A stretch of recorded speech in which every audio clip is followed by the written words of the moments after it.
Mon invité, Bersol Exaucé Ngambili Ibam, jeune député du Congo-Brazzaville et président du Conseil national de la jeunesse du Congo, nous fait le plaisir d'être avec nous pour évoquer cette thématique stratégique. Bonjour. Bonjour madame.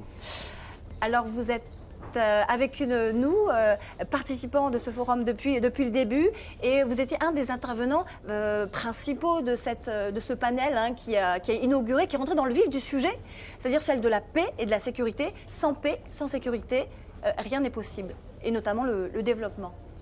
Vous l'avez bien dit, sans paix, sans sécurité, il n'y a pas de développement, il n'y a pas de croissance. Déjà, il faut noter que pour cette édition, la jeunesse est mise au cœur de l'action. Et nous avons bel et bien voulu commencer par ce grand atelier qui parlait de la participation des jeunes, de la consolidation, de la paix et de la sécurité en Afrique. Lors des échanges, il ressort tout de même quelques idées motrices, il ressort quelques outils proposés pour qu'effectivement les jeunes participent réellement et effectivement au processus de paix. Nous avons notifié, par exemple, la participation des jeunes dans le cadre des processus de paix, la représentativité des jeunes dans les sphères de prise de décision, donc les questions que les gouvernements africains prennent en ligne de compte cet aspect, de voir comment les jeunes peuvent être présents au niveau des assemblées nationales, au niveau des gouvernements, au niveau des directions générales, un peu partout, parce que comme le dit la jeunesse, ne doit pas être pris pour une menace, mais plutôt pour une force et ensemble en termes d'une gouvernance intergénérationnelle, donc jeunes et vieux ensemble, construisons notre pays. Et parmi l'un des éléments, si vous permettez, qui a été notifié lors des échanges, il y avait déjà notifié le fait que le chômage des jeunes, le fait que les jeunes étaient oisifs, ça leur poussait quelquefois à s'immiscer dans des choses qui ne les honorent pas. C'est les jeunes qui tiennent les armes.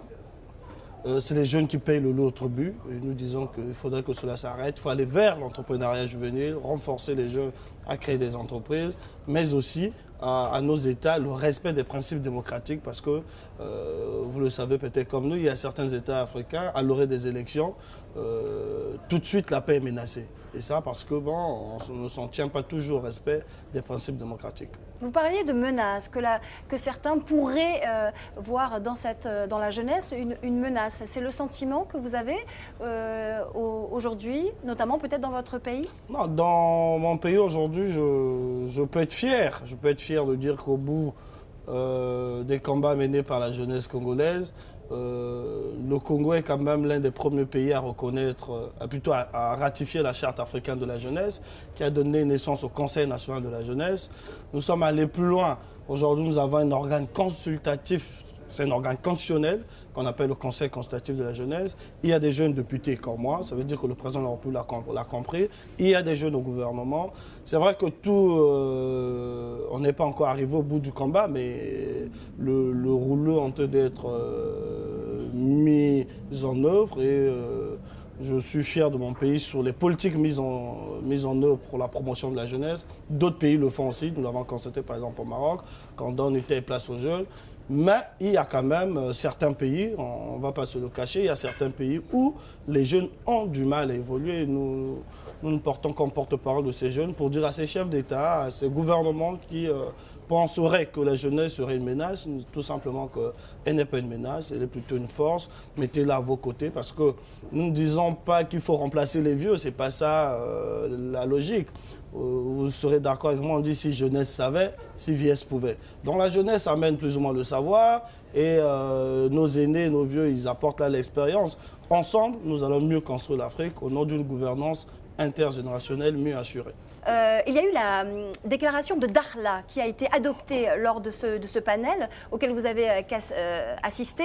C'est un cadre politique qui donne la possibilité aux jeunes d'aller encore plus loin pour participer à la consolidation de la paix du continent. Expliquez-nous en quoi consiste cette déclaration de Dakhla concernant cette thématique. Vous savez, quand nous organisons, quand nous prenons part au forum, ce n'est pas censé être des forums de trop. Voilà. Chaque forum ou chaque conférence devait avoir un plus. Nous nous sommes rencontrés. Nous avons échangé, mais il fallait bien que nous puissions retenir quelques aspects importants. Mais vous comprenez aussi que c'est bien que nous retenons ces aspects, ces outils, ces moyens que nous voulons mettre en œuvre pour la consolidation de la paix, pour la participation des jeunes dans le cadre de la consolidation de la paix. Il y a plus que nous, il y a les chefs d'État, il y a les chefs de gouvernement. Nous nous sommes dit, c'est bien que nous avons arrêté ici entre jeunes, il est question que nous le remettons aux autorités habilitées. Nous sommes au Maroc sous la couverture de Sa Majesté le Roi. Et donc l'honneur nous a échu de rencontrer le ministre délégué des Affaires étrangères qui nous a reçus hier. Nous l'avons remis. Nous l'avons remis la déclaration de Dakhla et nous lui avons demandé de remettre cette déclaration à Sa Majesté le Roi qui sera le porte-parole des jeunes auprès de ses pairs africains pour dire voici ce que les jeunes pensent, voici ce que les jeunes ont dit, comment l'on fait, comment on fait. On met en place une grande mise en œuvre plus haut pour qu'effectivement les jeunes participent réellement dans la consolidation de la paix en Afrique. On va passer à une autre thématique tout aussi importante pour l'Afrique et pour les jeunes aujourd'hui. Hier, dans son message, le roi Mohamed VI a parlé d'une Afrique qui a fait le choix de l'ouverture en refusant la logique de prédation et d'exploitation pure et simple de ses richesses. Ça, c'est nouveau aussi dans la configuration globale, géostratégique du continent. Il faut dire que le Maroc, par là, signe son grand retour aussi, hein, l'Afrique. Et puis, je suis tout à fait d'accord avec ce que Sa Majesté le Roi dit. Il s'agit là de pouvoir renforcer la coopération sud-sud. Vous savez, c'est pas toujours élégant quand on a un voisin à côté qui peut vous accompagner et qui connaît mieux vos problèmes, qui les comprend mieux, parce que, bon, certainement, il les vit lui aussi, il les a vécus dans son passé. Que ce voisin ne puisse rien faire, que vous retrouvez quelquefois avec des gens dont vous n'aurez pas souhaité, mais la nature vous a ainsi poussé. Et nous pensons que c'est bien que les pays africains puissent s'entraider, ce que nous appelons par la coopération sud-sud, puissent s'appuyer. Ce n'est qu'au nom de cela que nous aurons un panafricanisme qui gagne. Voilà. Entre nous les Africains, je crois que nous avons beaucoup à donner, nous avons beaucoup à faire. Aujourd'hui, il y a certains pays qui sont mieux avancés que les autres. Ils peuvent tirer les autres et ensemble, je crois que nous allons bâtir une Afrique forte et émergente. Une Afrique forte et émergente, une Afrique aussi qui est une chance. Pour le Maroc, c'était l'un des messages forts aussi dans ce qu'a transmis le roi Mohamed VI hier. Qu'est-ce que ça vous inspire ? L'Afrique est une chance pour les Africains que nous sommes. L'Afrique est une chance pour tous nos pays. Parce que, sans l'oublier, nous sommes quand même sur la terre la plus riche au monde. Sans oublier, nous sommes sur une terre multiculturelle, une grande variété de cultures. L'Afrique est riche en tout, en esprit, en tout et pour tout.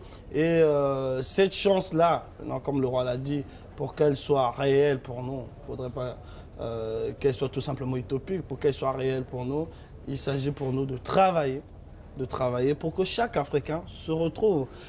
Si nous travaillons pour une grande Afrique, si nous travaillons pour que l'Afrique soit une chance pour tous ses enfants, nous aurons peu de jeunes Africains qui vont immigrer chaque jour, matin, midi, soir pour l'Europe.